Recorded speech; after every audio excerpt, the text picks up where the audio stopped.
ร้องออกมาพูดออกมาซะกูบารีเอาเสียงออกมากูไปเอา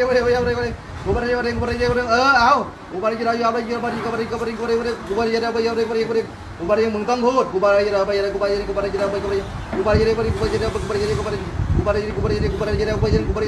งออกมากูบารีร้องออกมากูบารีพูดออกมากูบารีตะโกนออกมากูบารีตะโกนออกมากูบารีลุดออกมากูบารี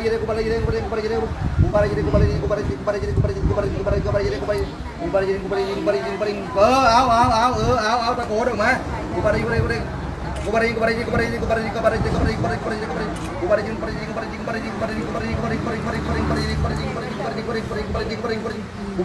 ปออกไปซะนะมึงนะกู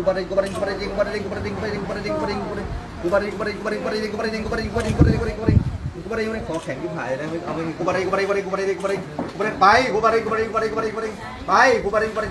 ไปซะออกไปซะพวกจะกำลังต้องพูดนะอ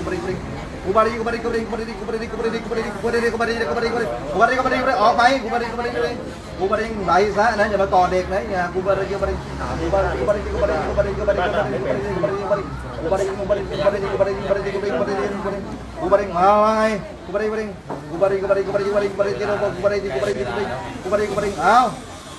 เอาพูดมา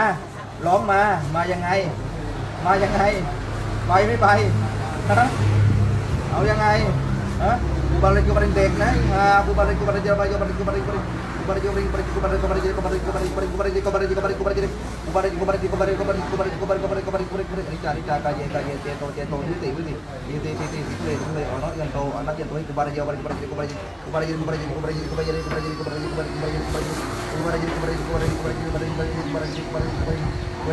ยอมไม่ยอมฮะให้เด็กพูดรู้ป่ะ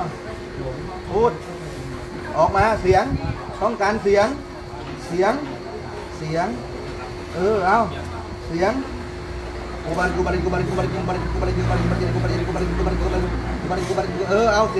าร้องไห้แบบ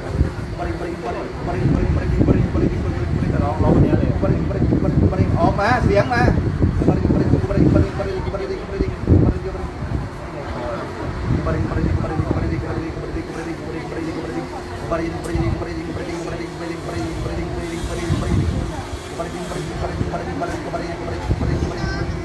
ยังไงเอายังไงว่าไงลองหรือยังไปเด็กหรือยังไปมาอยู่ทำไมเนี่ยก็มาก็พูดไม่ได้มึงเป็นอะไรหรือเปล่าเนี่ย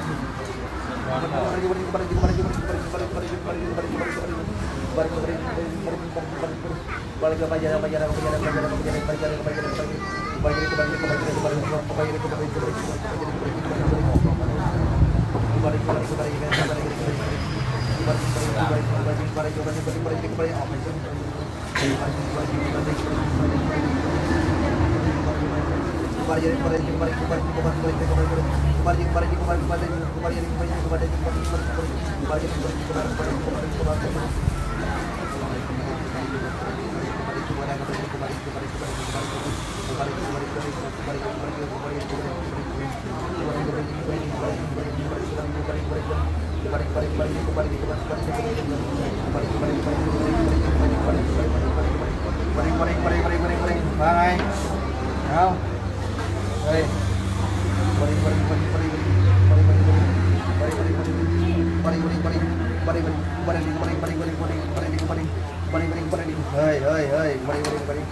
ออกไม่ออกให้ผมพูดนะไม่ต้องกลัวไม่อยู่อ้าวมึงยังไงไปไม่ไปนะไปได้แล้วนะ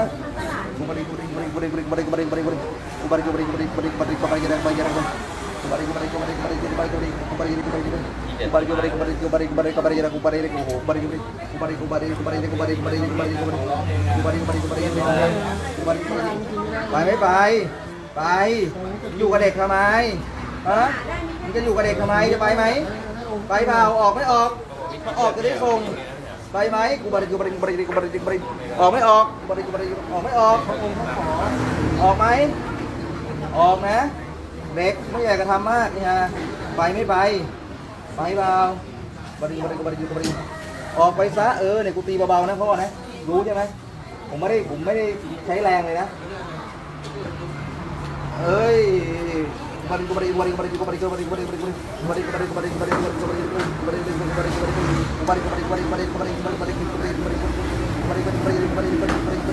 ออกเสียงมาออกเสียงมากู บาริเออออกเสียงมากูบาริออกไปซะกูบาริเออเอากูบาริเอากูบาริไปซะนะมึงนะกูบาริเออเอา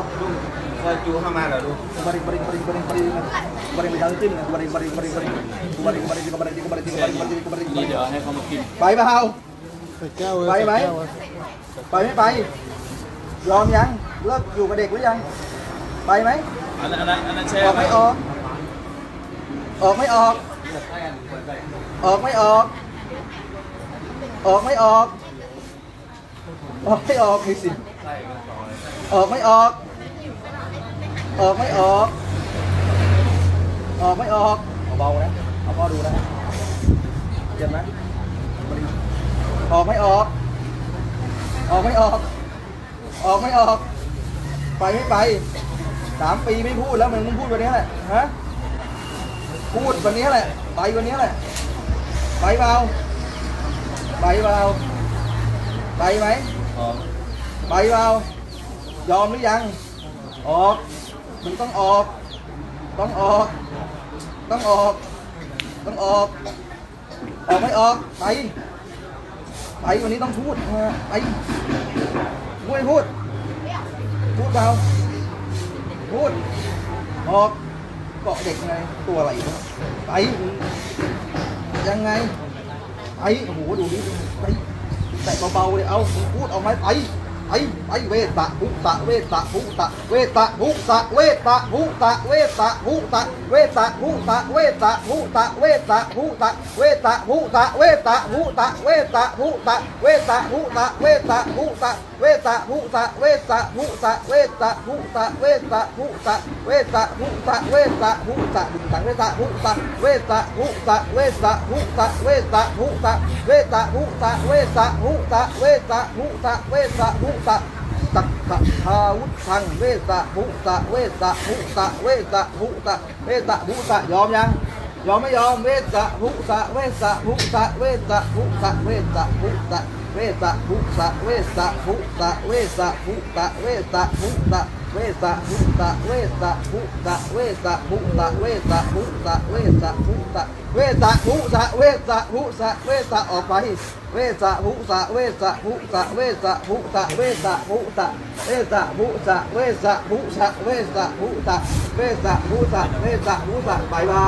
ยอมมึงไม่ต้องแขนอีเนี่ยไปเวตะภุตะเวตะภุตะเวตะภุตะเวตะพอหัวก่อนหัวดิเวตะภุตะเวตะภุตะเวตะภุตะเวตะภุตะผมได้ใช่ไหมเวตะภุตะเวตะภุตะเวตะภุตะเวตะภุตะเวตะภุตะเวตะภุตะเนี่ยพ่อขอร้องนะไปเถอะไปเถอะลูกเขาจะได้พูดมึงมาอยู่กับเขาเนี่ยพูดไม่ได้เนี่ยเวสะภุตะเวสะภุตะเวสะเอ้ยโอ้ยแขนออกไปเวสะภุตะเวสะภุตะเวสะภุตะสะภุตะเวสะภุตะไปเวสะภุตะเวสะภุตะเวสะภุตะเวสะภุตะสะภุตะเวสะภุตะไปภุตะเวสะภุตะเวสะภุตะเวสะภุตะเวสะภุตะเวสะภุตะเวสะภุตะเวสะภุตะเวสะภุตะเวสะภุตะเวสะภุตะเวสะภุตะเวสะภุตะเวสะภุตะเวสะภุตะเวสะภุตะโดนตีเนี่ยไปไม่ไปยอมไม่ยอมโอ้โหสั่น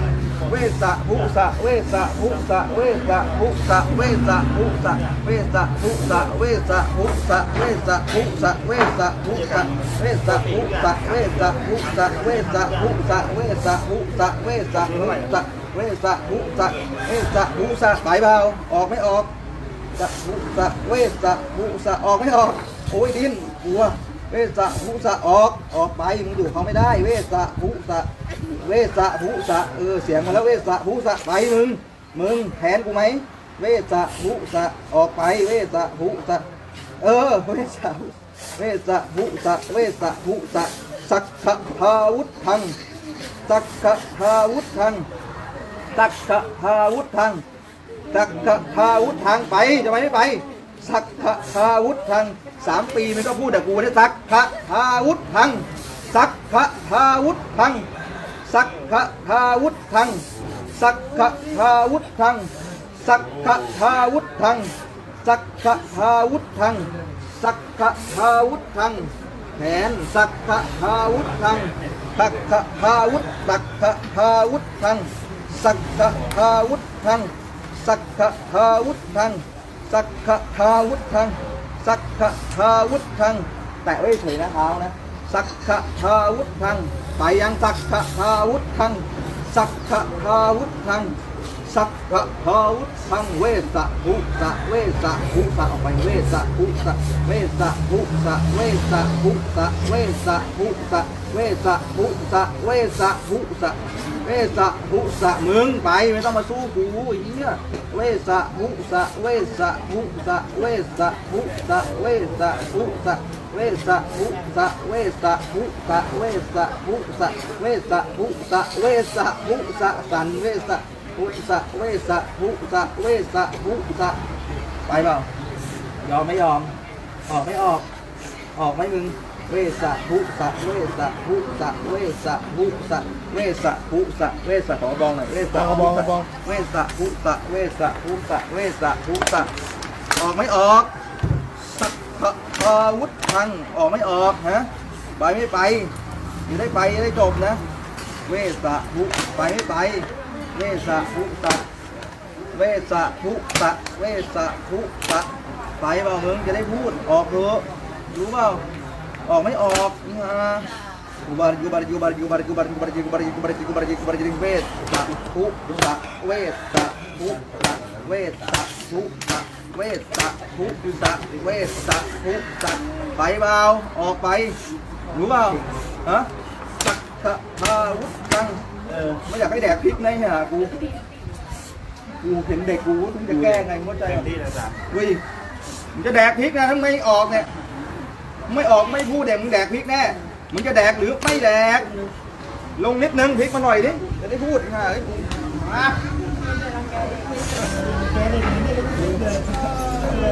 ว้าวพ่อให้พ่อป้อนเองดีกว่าแม่ถ่ายอะไรเต็มที่เลยครับเฮ้ยมึง ตามเต็มที่เลยเอาให้ถ่ายอย่างเงี้ย มันจะพูดแล้วแหละไกลเลยนะเอาพริกนะ ทำมาทุกที่ทางกัน พริกเท่าไหร่เนี่ยมึงเอา ไม่ไหวเหมือนกัน นิดหน่อย โอ้ลุงก็จัดเต็มเหมือนกันนะลุงเนี่ย ไม่เยอะเอาน้ำเตรียมไว้ด้วยน้ำ นู่นลุงเอามาอยู่ น้ำเตรียมไว้เอาหน่อยลูกเอ้ยนั่นไงใช่เลยเนี่ยเกรงเงี้ยน้ำโอ้ยมา ป๋องนี้ เอาเช็ดเลยเช็ดชูขึ้นขนาดนั้นนั่นแหละ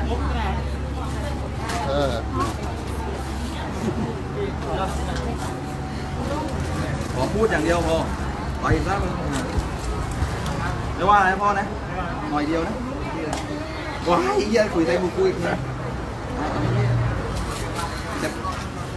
เวสสะภุสะเวสสะเนี่ยกลัวนี่เวสสะภุไปเปล่าไม่ไปต้องอีกคำนะแผนไปเปล่าไม่ไปอีกคำนะมาอยู่กับเด็กได้ยังไงเยี่ยอยู่เขาพูดไม่ได้อ่ะกินน้ำไหมไอ้คำไหมโอ้โหไม่กินด้วยแน่นอนจริงจริงครับปกติมันเผ็ดมันต้องกินน้ำนะไอ้เยี่ยนี่ไม่กินน้ำเลยเว้ยตาขวางเลยมึงนี่ฮะโอ้โหวันนี้กูเจออะไรมากมายวะเนี่ยบาริเวสสะภุสะเวสสะภุสะเวสสะไปเปล่าไปไหมจะไปหรือเปล่าออกไหมออกไม่ออกออกไม่ออกฮะไปป่ะพูดดิดึงไว้ พูดฮะว่าไงกูบาริลองไว้กูบาริไปไม่ไปยอมนะว่าไงพูดหน่อยเมื่อกี้พูดว่าอะไรนะเมื่อกี้พูดอะไรว่าวันนี้พูดอะไรว่าวันนี้ยอมเปล่ายอมไม่ยอมเปล่ายอมไหมฮะเอาตะอื้นยอมไม่ยอมเอาเวสสะภุสะเวสสะภุสะเวสสะภุสะเวสสะนี่ผมไม่ได้กดเลยนะเราก็รู้ใช่ไหมเวสสะภุสะไหมแต่มันทรมานเองอะเวสสะภุสะไปไม่ไปไปเปล่า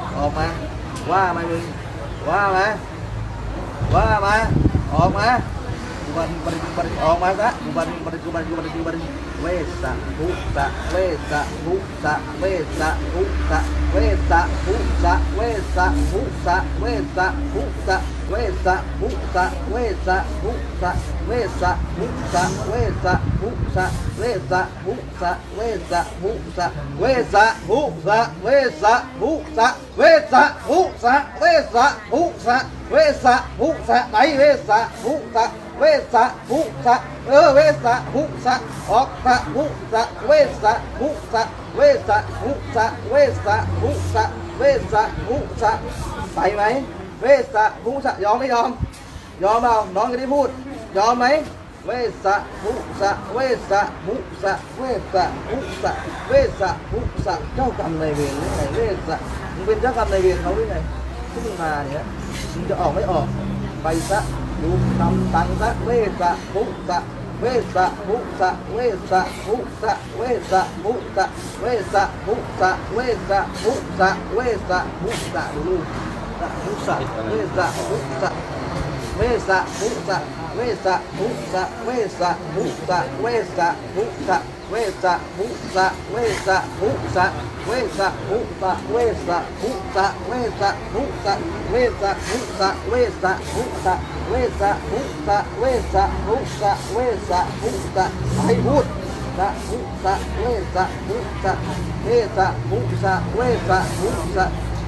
ภุสะเวสะภุสะพูดออกมาเวสะภุสะออกไปยอมยังให้เด็กพูดได้ไหมออกไม่ออกยอมไม่ยอมเวสะภุสะยอมก็บอกกูได้ส่งเวสะภุสะมึงจะอยู่นี่ทำไมเวสะมึงก็ทรมานเนี่ยกูแค่พบไปยินเสียงเนี่ยเวสะภุสะเวสะภุสะเวสะภุสะเวสะภุสะเวสะภุสะเวสะภุสะสะภุสะเวสะภุสะไปไม่ไปไปไหมไปเปล่าเวสะภุสะไปไม่ไปจะอยู่ทำไมเนี่ยฮะเวสะภุสะเวสะภุสะเวสะภุสะเวสะภุสะเวสะภุฮะเวสะฮะเวสะภุสะเวสะภุสะเวสะภุสะไปไม่ไปเวสะภุสะไปไม่ไปไปเปล่าไปไม่ไปเวสะมีเสียงเวสะไปไม่ไปไปเปล่าสีเวรไปไม่ไปให้มาเอาไปไม่ไปเวสะภุสะเวสะภุสะเวสะภุสะไปเปล่า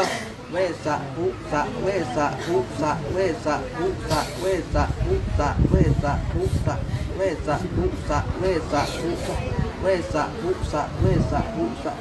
เวสะเวสะภุสะเวสะภุสะเวสะภุสะเวสะภุสะเวสะภุสะเวสะไปไปจิบเวสะภุสะฮะสะภุสะเวสะภุสะเวสะภุสะเวสะภุสะเวสะภุสะเวสะภุสะเวสะเป็นของว่าเวสะภุสะเวสะภุสะเวสะภุสะสะเวสะกูบาริ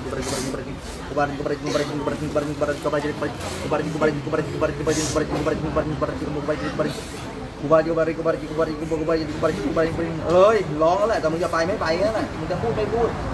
พูดมาพูดออกมาออกปากมาจะได้จบรู้ไหมจะกินพริกอีกไหมเอาพริกอีกไหมจะไปไม่ไปยอมไม่ยอมพูดไม่พูด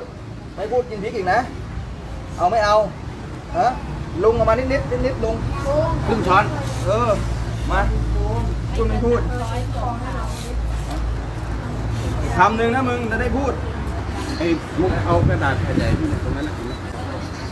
ไม่เจ็บนะยกมือทำไมไม่ต้องให้น้ำตามนะวันนี้นะค่อยๆระวัง เอาแมสออกก่อน แม่ เอาแมสออกก่อน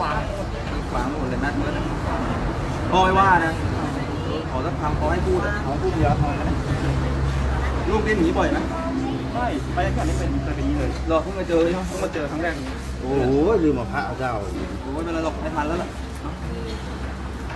ค่อยๆค่อยๆมา น้องแบบคือฝาค่ะ ต้องทัน เมื่อไหร่จะมาเป็น 3 ปีไม่เคยพูดเลย 3 ปีกว่า ออกเลยเข้าไปเลย เอาบ้านงานไม่เป็นไรไม่ต้องขอไม่ได้ไม่ทันแล้วพอแล้วเอาค่อยๆกินกินเข้าไปอาปาก ลูก เรื่องขืนอยู่นะ ปริงเราพูดเลยอุดเลยอุดปากไม่ต้องอุดปากให้กินไม่ได้กินเวสะพุตะเวสะพุตะเวสะพุตะเวสะพุตะเวสะอุบาริเวสะพุตะเวสะพุตะเวสะพุกินบริปืนเข้าไปบริค่อยๆนะ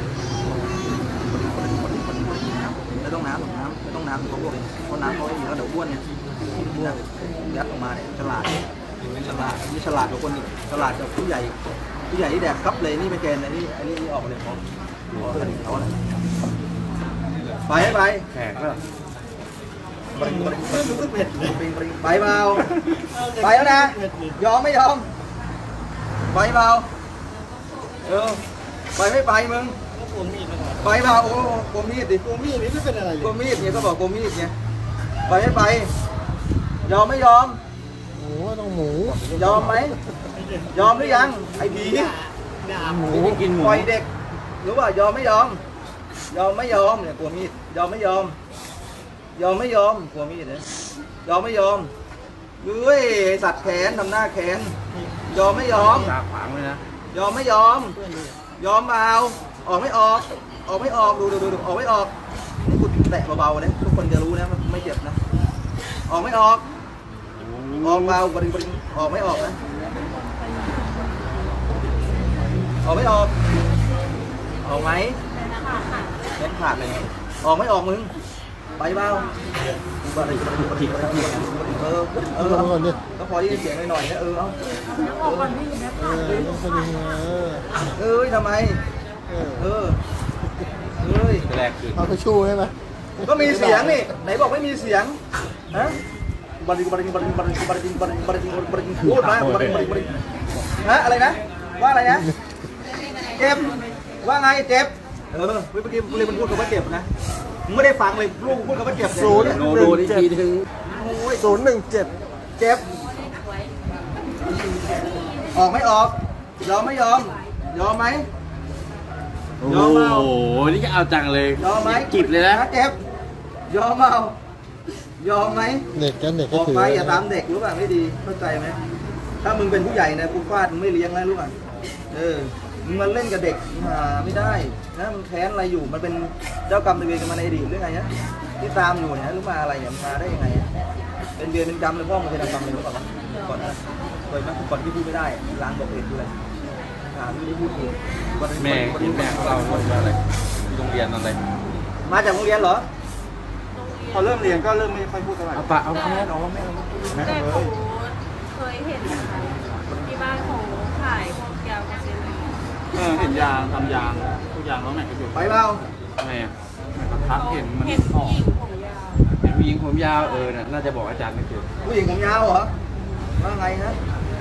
ต้องเขียนเหรอหรือว่าไง ใช่อยู่ดี ยางมันเป็นทำร้านยาง ตอนนั้นเขาแค่กินขวบแค่ไม่กินขวบ เฮ้ย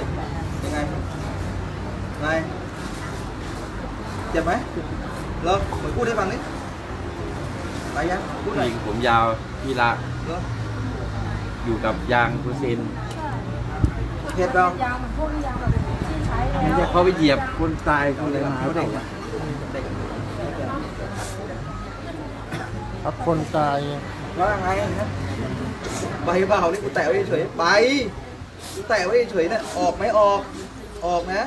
กูไม่อยากจะทำเด็กมากกว่าไอ้เนี่ยมันกูเข้าใจว่าเด็กเนี่ยทำอะไรไม่ถนัดกูแค่แตะไว้เนี่ยไปนะ เป็นผู้หญิงหรือเปล่าใช่ผู้หญิงที่ตามมาหรือเปล่าผมยาวหรือเปล่า มาอยู่หรืออะไรหรือเปล่าหรืออะไรหรือเป็นอะไรเจ้ากรรมนายอะไรเขา จนนี้รถสิบล้อ มายังไงมาเกาะเขา3 ปีเนี่ยเ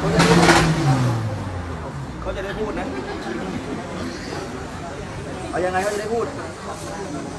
กับมึงนี่กูกินเวลามาเป็นชั่วโมงเลยเนี่ยจะเอาไม่เอาจะออกไม่ออกเด็กจะได้พูดขอเด็กพูดอย่างเดียวพอ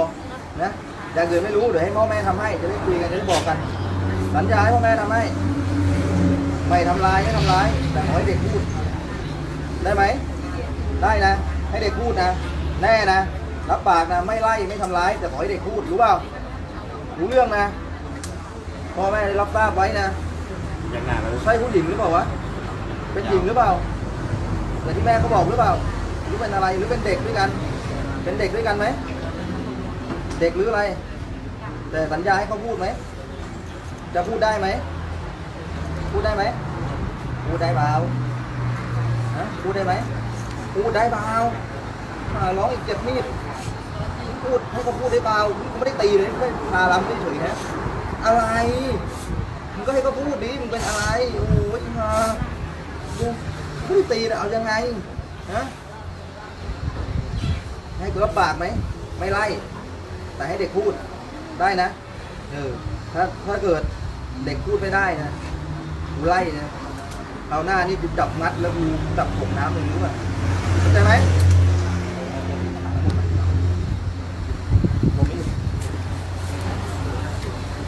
ลุกไหม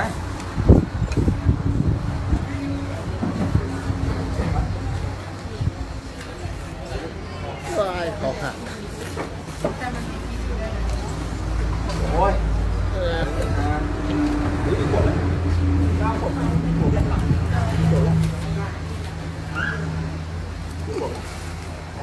ดวงตาขวดแล้วกี่ขวด9ต้องพูดคำว่า9รับปาก9รับปากแล้วไงว่ามันจะปล่อยมึงต้องปล่อยก็ต้องคายอาบน้ำมนต์เสร็จปั๊บมึงต้องพูดนะรู้ป่ะเดี๋ยวเจอกันเอาน้ำมนต์มาถ้ามึงบอกรับปากแล้วไม่พูดนะมึงเสร็จเพราะว่าเฮีย1 ชั่วโมงแล้วเนี่ย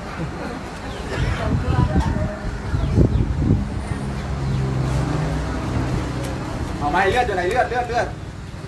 เดี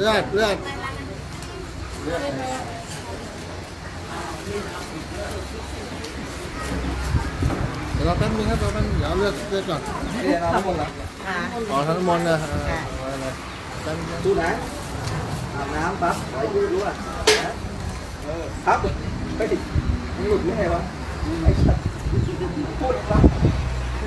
พูดได้เหรอ พูดครับกับกู พูดอะไรได้ไหม พูดครับได้ยินไหมไอ้เหี้ยพูดครับ มีอะไรไหม ก็พูดครับอ่ะ เออ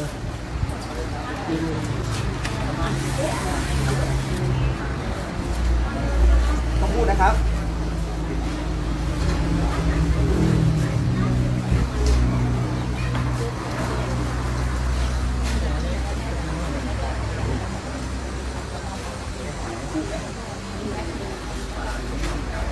ครับได้เลยสัตว์กูได้ยินมาแล้ว ได้ยินนะ ได้ยินไหมครับ ได้ยินนะ ไม่ใช่กูได้ยินคนเดียวนะ ที่บ้านพูดไหมครับไม่พูดใช่ไหม พูดครับแล้วนะตอนเนี้ยอ้าว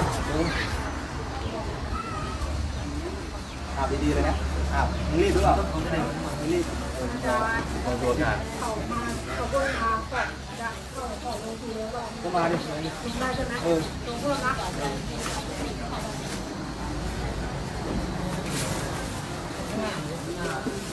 ต้องพูดนะ รู้เปล่า พูดดิเมื่อกี้ยังพูดครับอยู่เลยฮะลืมตัว พยายามจำอารมณ์ไว้ที่พูดได้หรือเปล่าพูดเปล่งเสียงมาดิเอาก็พูดแล้วนี่ แล้วนี่ ไอ้เหี้ยพูดได้แล้ว เออ เออดิ พูดแล้ว ขนลุกเลยเมื่อกี้ดิ เร็วเรียกพ่อ พ่อก่อนพ่อเร็วพ่อเมื่อกี้พูดแล้วพ่อ เรียกพ่อลูกพ่อฮะพูดดังเลย ถึงดังไม่ต้องเขินพ่อ พูดเลยลูก คำเดียวมา พ่อ พ่อ พาไปเที่ยวกันเร็ว พ่อ เรียกพ่อดังลูกพ่อดังนี่เรียกพ่อดังให้ลูก พูดแล้ว เร็วแข่งใจลูกเร็ว พ่อเร็ว เร็วไม่ใช่ไปไหนเร็วพ่อมาไปเร็ว เอา เรียกพ่อเลยลูกเร็ว มาพ่อไป พ่อ ชา แล้ว สวรรค์ ไปกินนม เรียกพ่อเลยลูก ไปบ้านลมพูดพ่อดังฮะพูดดังลูก ดังๆนี่ ลูกพ่อเลยเรียกพ่อเลย พ่อเดี๋ยวเรื่องของแม่มาพ่อนะพ่อ พ่อแล้ว วางไว้ก่อน เดี๋ยวไปบ้านลม เร็ว เดี๋ยวไปบ้านลมไปเที่ยวไปเที่ยว ไปเที่ยวป่ะไปป่ะ ภารกิจกู ไปทุกได้พ่อก่อนเร็ว พูดแล้วเฮียเอ้ยโอ้ เป็นไงว่าน้ำ อาจารย์มองกล้องเล กู ย หัวหนวดลูกเลยเฮียเอ้ยกูมันยอมกับกูเลยไงกูบอกแล้วไอ้เฮีย ราคาลูกเก็บน้ เนี่ยเอาน้ำก่อนไป พูดแล้วนะ ดูพ่อแม่พ่อแม่ พ่อนะครับพูดมาได้3 ปีลูก อ้า พู ว ดมาได้ ลูก 3 ปี ดูกล้องหน่อยดู ร้อก ล้อง ง ห ไห้ น่อย เป็นแถบเลยดูนู่นไอ้เหี้ย พ่อแม่นะ ร้องไห้เลยที่ผายกูเล่นกูหมดพลังเลย อันนี้เรื่องจริงนะครับ แล้วดูพ่อ3-4 ปีไม่เคยพูดเลย วันนั้นกูไล่กลับไปถามจริงหรือเปล่าจะเหยียบมาบอกไม่ต้องมากลับไปกูจำได้ ำจากสุพรรณไงเขาแม่สาย คนบอกไอ้เหี้ยอาจารย์ขุนแม่งทรมานเด็กหรือเปล่ามึงดูน้ำตาเขาไหลเนี่ยมึงว่าหน้าม้าไหมมึงบอกอาการก่อนดิว่าเพราะอะไรทำไมเด็ก เก็บน้ำไปลูกแปดเลยเขาอาบน้ำไปนะ น้ำก่อนเลย น้ำ มาจับตัวนะ คนดู700 กว่า เอาไปไงล่ะมึงบอกว่ากูทรมานเด็กเนี่ยให้ฮารู้บอกว่าทำไมกูถึงดังทำไมกูถึงมีแต่คนมารอคิวกูที่2 ที่ 3ก็กูเก่งไงเฮียรู้ป่ะขอดาวหน่อยครับขอดาวหน่อย เอาตัวมือได้แล้ว3 ปี 3 ปีนะครับ เด็กไม่เคยพูดเลยนะครับ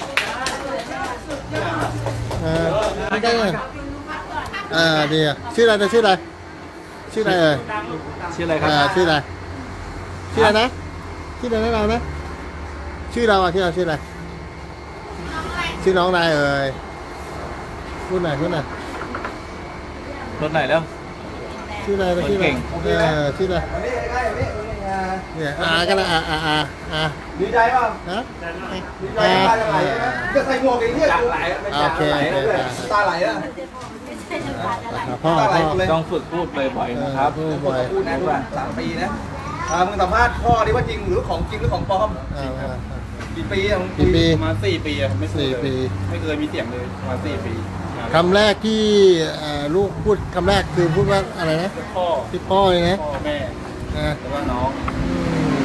ออกเสียงอะไรป่ะไงกูบอกแล้วคราวที่แล้วบุญกรรมยังไม่หมดไงคราวนี้กรรมหมด วิ่งมาแล้วเราไม่ทัน ไล่มันกลับไปก่อนบอกว่าไม่อยากรีบวิ่งมามันอันตราย ของจริงไหม เยี่ยมมาเลย มึงรู้ไง ของจริงไหมที่นี่ จริงครับ จริงนะอาจารย์ของจริงนะ ไปมาหลายที่มากเลยไม่เคยจบเลย นี่นะ จบไม่เคยจบเลย เรียนนี้จบไหม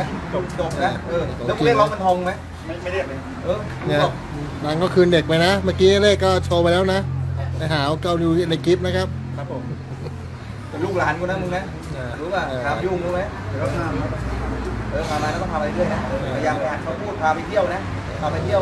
ไปเที่ยวบ้านลมก่อน พาไปเที่ยวนะพูดได้พาไปเที่ยวนะ ไปบ้านลมเลยหาบ้านลมเลย กับเอาความสุขไปครับของคนเป็นพ่อนะหัว ที่บ้านเฮเลย ฮะ ที่บ้านดู ที่บ้านดูเฮเลยเหรอดีใจว่าขนลุกที่ผ่านพูดได้นะกูไอ้สัตว์ ที่บ้านของบ้านเลยตาแตกเลย ได้ของบ้านเลยเหรอ ได้ของมาเลย เอามากราบดูก่อนมึงมานี่มากลัวเปล่ากลัวป่ะกลัวไม่กลัวกลัวป่ะกลัวเฮียกลัวเอาไปพูดนะกลับเลยกลับเลยนะให้เจริญนะพูดเยอะๆนะถามขอให้ได้เมียเยอะๆนะไป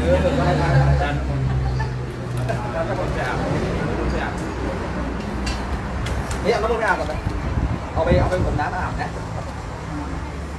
ที่บ้านเฮเลยดิไปโชคดีปีไม่พูดอ่ะปีเต็มไม่พูดเลยหรอ ไม่พูดสักคำเดียวเลย ไม่พูดเลยหรอ ไม่มีเสียงอะไรเลยแค่เวลาเราเล่นกับน้องน้องโกง ก็น่าจะเป็นมีแฝงอยู่ในตัว น้อง2 ขวบเองยิ้มเนี่ย มีแฝงในตัวพอที่แฝงก็ไม่เห็น รู้เลยว่าเอาความสุขกับสำนักไป